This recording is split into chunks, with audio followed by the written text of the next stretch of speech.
Hello，大家好，我係奇雲啊。咁樣咧，啱啱喺香港翻到嚟美國啦，咁啊喺香港咧就揾到好多，即係今次呢個短短嘅喺香港之旅咧，就揾到好多啲咖啡嘅嘢，認識到好多嘅咖啡師啦。咁樣咧就去到西營盤有一間嘅咖啡店咧，揾到呢一樣嘢啊，我覺得好別出心裁嘅，就係一個細細地幾多咧，400毫升嘅袋嘅一個冷萃咖啡啊，即係英文叫做 cold brew 啦嚇。咁樣咧就哇好方便啊！即係你cold brew 就係一個嚟用水啦，浸住啲咖啡粉啦，咁樣就24小時，咁佢就成為一杯咖啡啦。咁樣後邊係咁樣嘅，咁樣就係啦。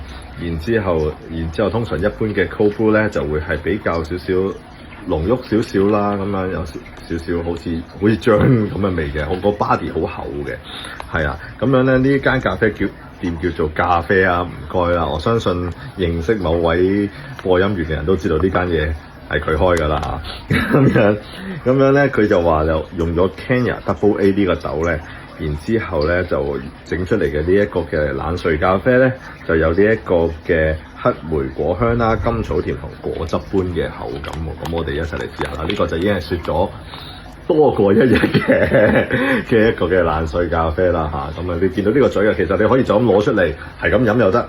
咁我乾淨啲、典雅啲，攞隻杯嚟。啊，助手唔該，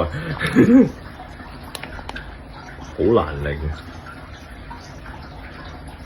你想用咬都明。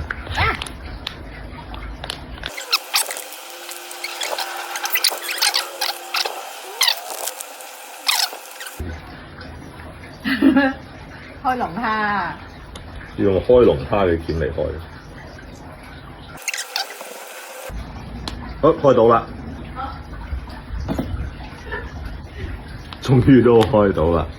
好啦，咁啊，倒出嚟睇下啲色水點先。嗱，你睇到佢個 body 係真係厚嘅，逼嘅。好啦。哇，足喎OK， 好。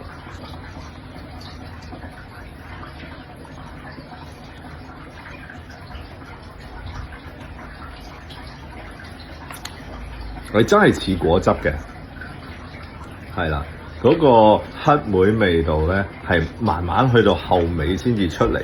可能因為呢個都係一個冷萃咖啡嘅特點嚟嘅。你一開始飲落口嘅時候咧，就會覺得好似好濃好濁咁樣。